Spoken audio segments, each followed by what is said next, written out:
Hey everyone, I hope you guys are having a great day. Welcome back to another Web Dev Junkie video. So in this video, I just want to do some live coding for you all, just so you can kind of watch me implement features and fix bugs on this Mumble project. Yeah, so if you don't know what this is a project that you can actually contribute to yourself if you're interested in learning more about open source. I can't speak today. Yeah, so basically just go to this URL, check out Dennis Ivy's YouTube channel. He's basically hosting these two repos that people are contributing to. And we want to try to fix a couple of bugs in this video. So I think a lot of these bugs are in the front end. So there's really two URLs. There's an API project that is using Django that you can contribute to. And there is also a UI using React and Redux for the front end. So if you're interested in contributing or learning more about the front end or the back end or something, don't be shy. Try to look at some of these issues. Maybe you can tackle some of them. And then also there is a Discord channel that has people discussing this project. So also be sure to join that and check it out if you want to contribute. All right, so you probably are interested in seeing some live coding. So let's just get to that. So we had like a little meeting, just discuss some things that we want to try to figure out and fix before we kind of share the project with others. So a lot of these are really simple. So let's just go through them and I'll show you how to debug this / implement these things. So first one is disable the side navigation topics button. All right, so let's say you've never used this, you've seen this code base before, right? So what you probably want to do is, since we know the front end is written in React, you want to install a React plugin here where you can click on components and you can actually dive into the different React components. So one thing you'll notice is that as I'm hovering over the component, you'll see in purple above my mouse it says UI and side nav 150 by 406. So the purple sidebar nav tells us exactly what React component that we're interested in looking at. So if I want to disable one of these links, I probably want to go to the sidebar nav. So I'm just going to do Command P, type in sidebar nav, and boom, you're there. We have all the links. This is where the links are being displayed. And the task that we're kind of working on is disable the topics button. All right, so we can kind of go a little bit further. We see that we have this menu array, we're mapping through it, and we are just rendering out nav links based on this data. Okay, so we kind of want to maybe add the ability to disable a button here. So I'm just going to add into this object for topics, I'm going to say disabled is true. And I think just by doing that, we could simply attach that to the nav link. I don't even know what a nav link is. Is that something built into a React router? It is. So there might be a way to disable this. So I'm going to go to the docs. I'll say like nav link to React DOM router. Hopefully there's a way to disable this. Disable. Yeah, so I'm not seeing like an ability to disable this, right? So what is active? A function to add extra logic for determining whether the link is active. This should be used if you want to do more than verify what the link's path name matches. I don't know what that is. So maybe we can use is active to achieve the same thing. I really don't know. So I'm just going to say is active is false. Just hard code it for now. And then in the UI, like all of these should hopefully become disabled or something. Nope. All right, so that doesn't do what we think it's going to do. And just to make sure that like everything's working, I'm just going to add some text to make sure it shows up. Okay, so it did show up. So we are like seeing live updates. Sometimes when you're working on your app, you'll make a change and it doesn't necessarily show up in your running application because you have like caching turned on or turned off or something. So keep that in mind. So we want to disable these links, and I don't really know how to at this point. I think the next step would maybe be adding some type of class. So we're using BIM. So maybe what we want to do is dynamically add a class to make it disabled if you don't want the user to be able to click on it, okay? So I'm going to use the class name package. This is just like a package that we have. Import class names from class names. This is just a package you can use in React to kind of dynamically add and remove classes based on values, all right? So I'm going to interpolate that string. So I want all these links to have that class on it. But more specifically, I only want a certain disable class to show up, disabled, if the item.disabled is true, okay? So I'm basically saying attach this class to my item. I need to make this an object. So attach this class to the item if item.disabled is true, and because we are setting this to true here, it should hopefully disable that topic. So before you go any further, go back to your UI and make sure that that class is showing up. So I'm going to go to topics, and we see that we have a nav bar menu item disabled showing up here, and only for that one. So our code is working, our JavaScript is dynamically attaching that class, but we don't have like an actual CSS class. So what I'm going to do is copy this class, do a Command-Shift-F to do a global grep through my project, and kind of find out where this is defined, right? So it looks like it's defined in the sive.nav.css file, and we could simply just attach a disabled class here. And I think I could just say like pointer events is none or off. I think none is what you want to use. And now you notice you hover over topics and my cursor does not change to a pointer, and you can't click it either, right? So we fixed the issue, we disabled it. Now the only issue is that the color, it looks like it's the same color as everything else. We really want to disable it and make it like a grayer. So let's see if we have like a color that we can use.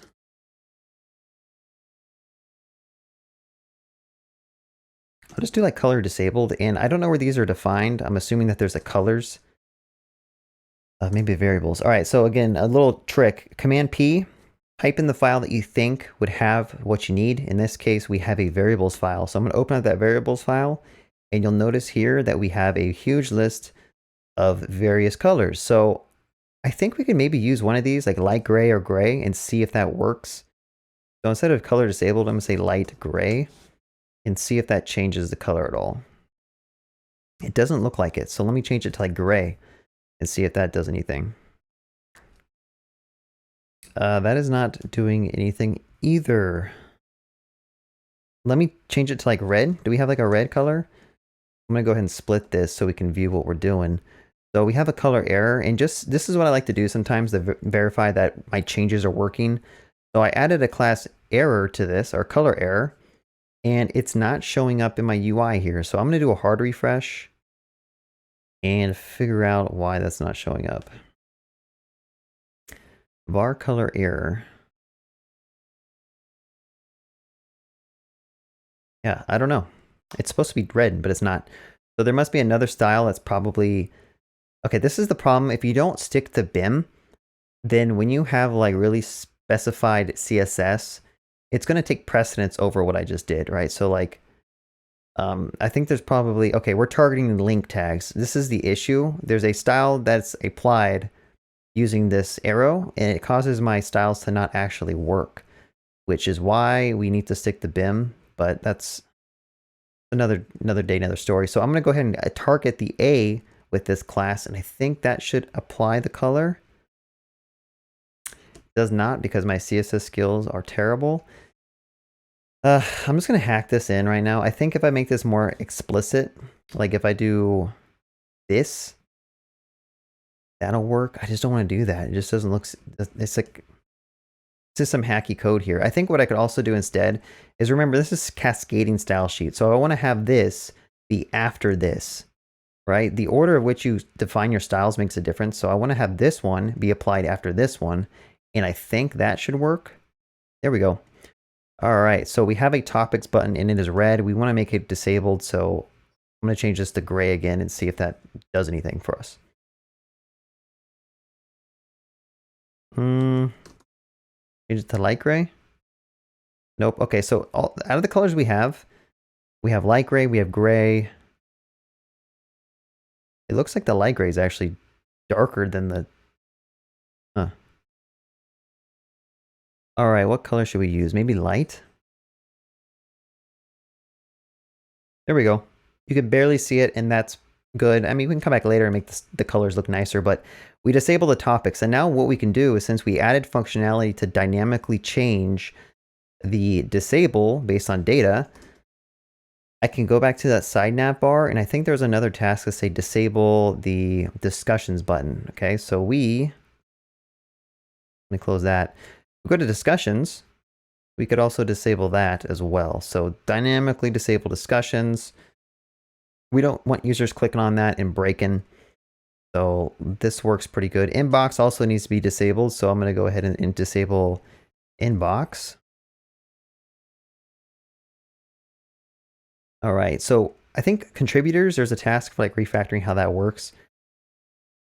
So I disabled all those buttons, have the contributors link in the side navigation take us to the user search page. So when you click on this contributors button, we need to have it take us to the search page. So the search page is basically if you type in something here, which is another bug we need to fix. You saw that like quickly refreshed. It takes you right to users. So what we want to do instead is when you click contributors, go to search. So contributors needs to go to search. And I think that should hopefully fix the issue, because I think by default, the users is going to be defaulted. All right, so what else do we need to work on? This search thing, let me go here and just get rid of that. Have the contributors link in the side navigation take us to this user search page. We did this. Fix a bug related to the search in the top header, clearing out after typing the first character. All right, so the issue is if I type in something here, it works. But if I'm on a different page, like the home page, and I type something in here, it's clearing it out. Okay, so that is something we don't want.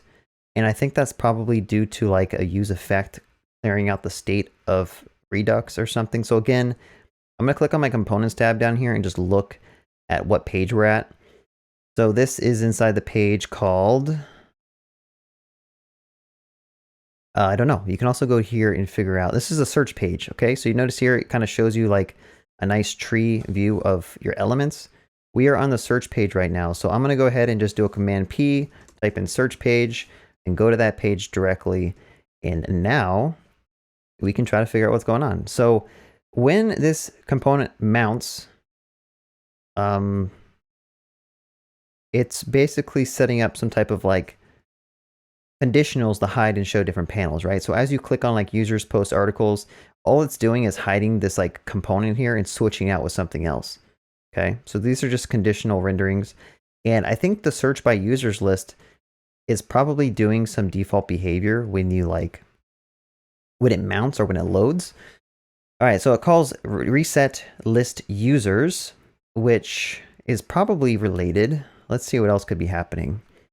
Another thing that'd be useful to figure out is that when you type into this input box, since we have the Redux plugin installed, I can basically check out what happens when I type D, and it actually sent out a couple of Redux events, right? It posted, what did it send out? User list reset. So if you look at this debugger here, it kind of tells you what changed. We do diff, it tells you that loading became false. Results went back down to 0. Count became 0. Let's see what's causing this header to reset. I think another thing we can do is look at the header.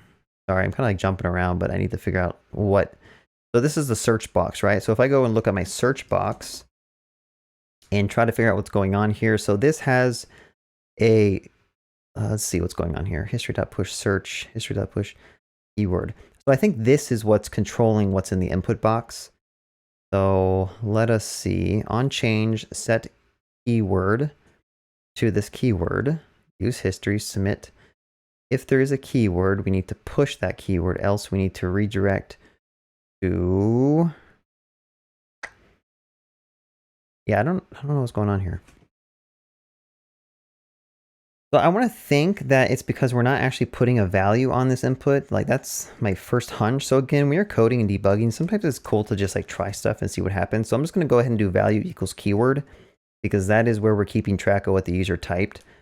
So if we go back to the home page and type something in, it is clearing it out. Why is it happening? It actually looks like it's refreshing the whole header. So I don't know if it's like remounting the header for some reason, or where the header is actually defined. So if you don't know how React works, like whenever state changes in your components, it's going to re-render that component and all the sub-children. So we need to find out where we are actually like rendering out this header. And it turns out it is being rendered on a page component.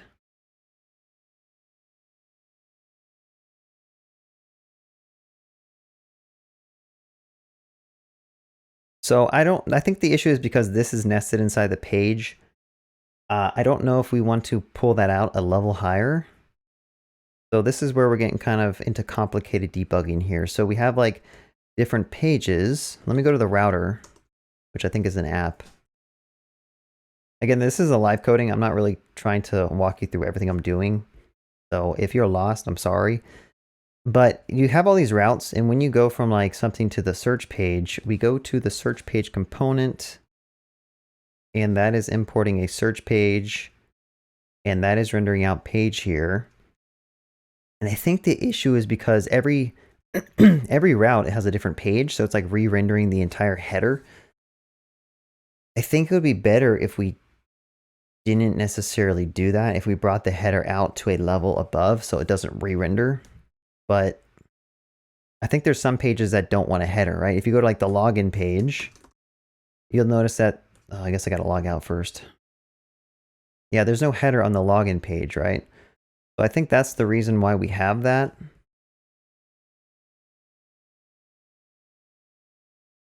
All right, so let's think. What is a better solution? We would want to, at the very least, we might need to store the state of the header search box into Redux instead of putting it inside of state here. Okay, so whenever this component re-renders or remounts, it's going to clear out the state. This is such a pain, but let's just do it, get it over with. So I'm going to make a new reducer. So if you don't know what Redux is, it's a way to basically keep your state and store outside of using like the traditional context or use state hooks. But we want to keep track of some state here. So I'm going to say like search bar, and I'm going to say search bar reducer. Okay, so we want to make a new reducer, which we haven't created yet. So I'm going to go ahead and just like copy articles reducer and call search bar reducer. That's going to export a search bar reducer here. And we can go ahead and clear out all of this other stuff. And then for constants, when you're using Redux, the way we have this structured is like, you have to like make constants for other stuff. I might just call this like app constants because this is like an app related thing.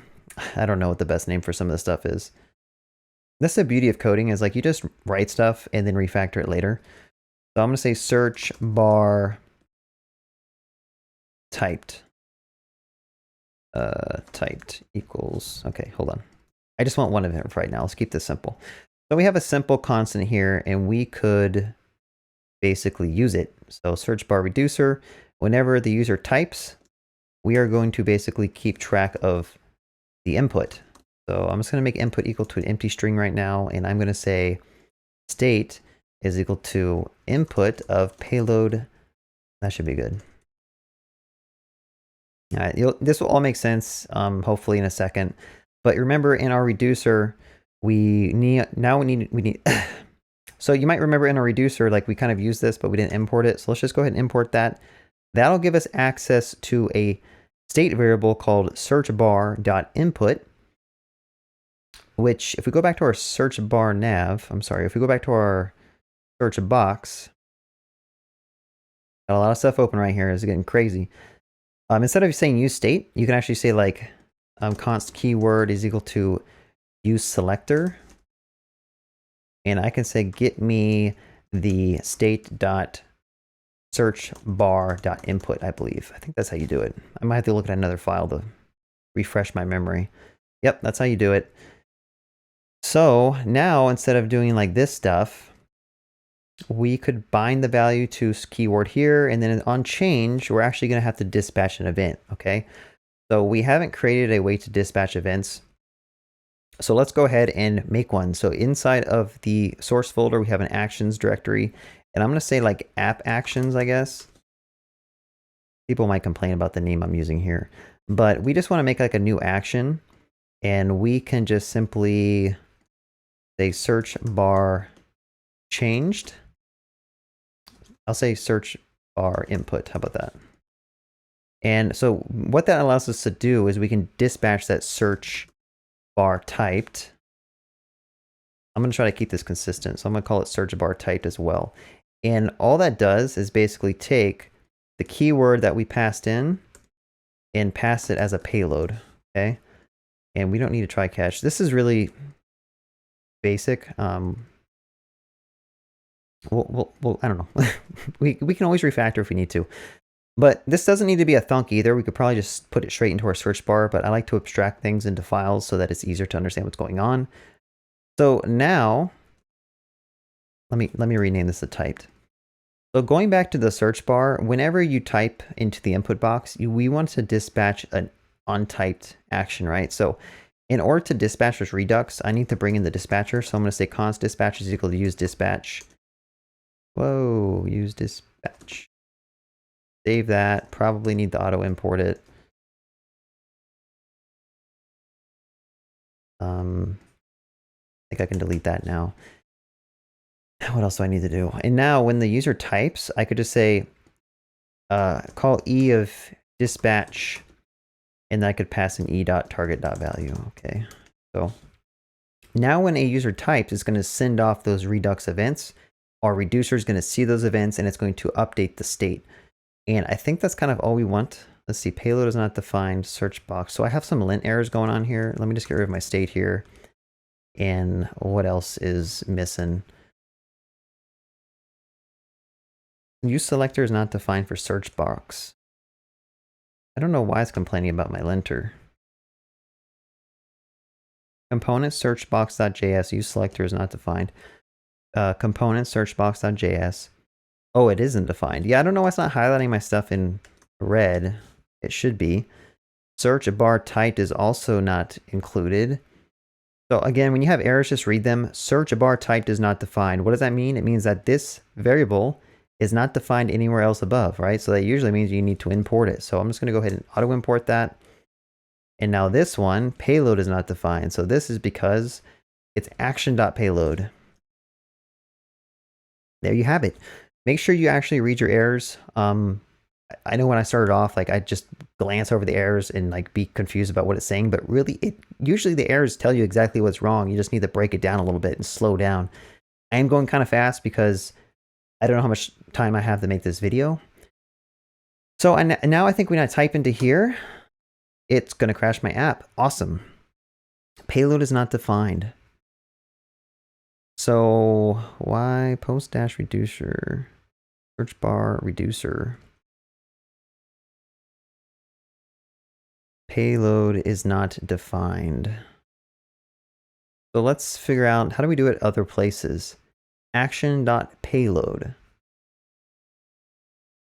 State in action. So the way we're doing it looks like it should be good, but maybe we're not sending a payload or something.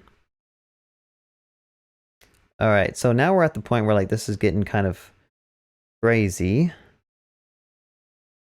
But I mean, we're sending a payload here, so I'm not sure am I doing something differently than I need to over here? Payload tokens.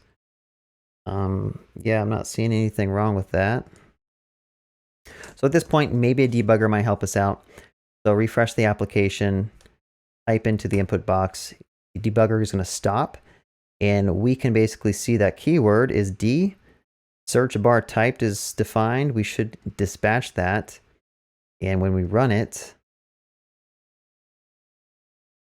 it didn't crash the app this time, or did it? Okay, I don't know. It didn't seem like it crashed the app. So maybe that was a fluke error. I'm just going to do a hard refresh and type some stuff in. There we go. It didn't actually like, you see that? As I typed, it didn't clear out my input. So now I can type in like Rick. And it doesn't come back with Rick for some reason. So maybe it doesn't exist. Let me try Bob. B-O-B. Okay, that works. Admin. There's like a weird flash going on as well that we're going to have to fix. But I think this is now stored to a Redux reducer state.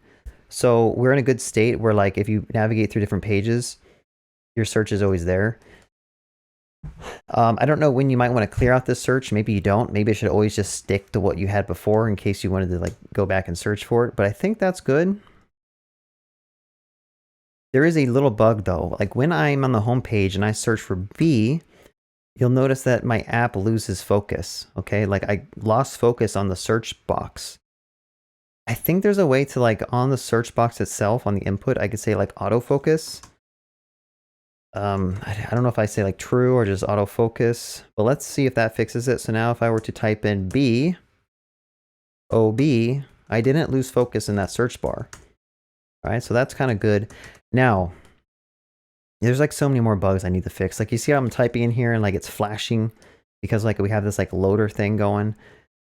It would make more sense if we use like a debounce here and like only search after we're done. But I think if I were to slow down my network by throttling it a little bit, so this is like how you emulate being on a phone or something slower. As I type in Bob, you'll see that it kind of like showed a loading component and then it displayed the results here. Maybe this page will be better with just like a single row. I think the idea is if you have like 1,000 users and you type in like B, you're probably going to get back a ton of results, right? So you just want to show like a component that has 3 or 4. I don't know. I guess it's fine. The load more button really shouldn't show up, but we can kind of fix that later. Like, I don't know if this is actually do anything when I click it.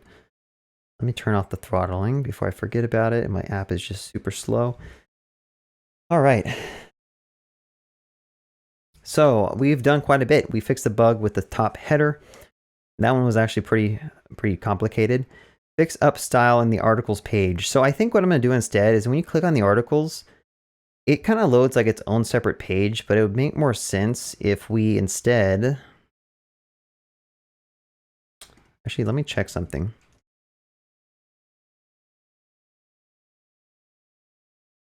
Anyway.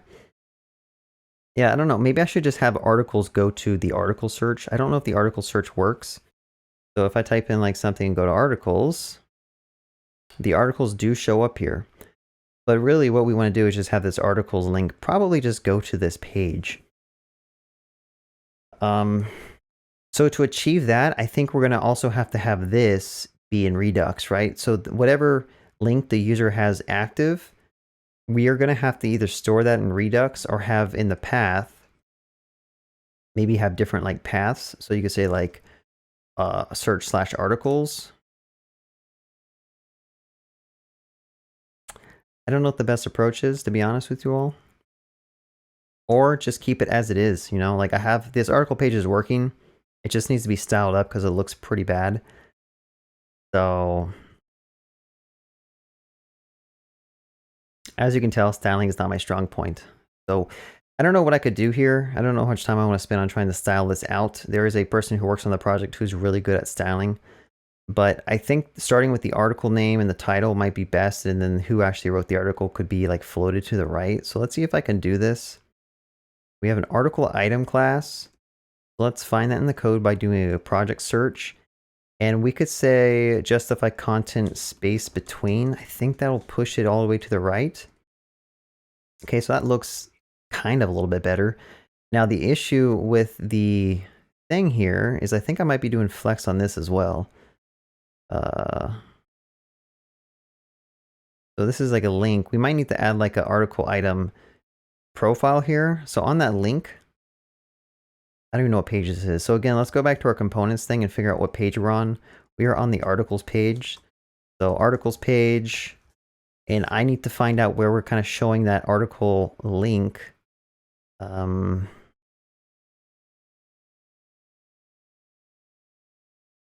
guess it's, we don't have a map on this page, right? So I guess it's here. Articles card? No, I don't think that's it. What are we looking at here? What is this?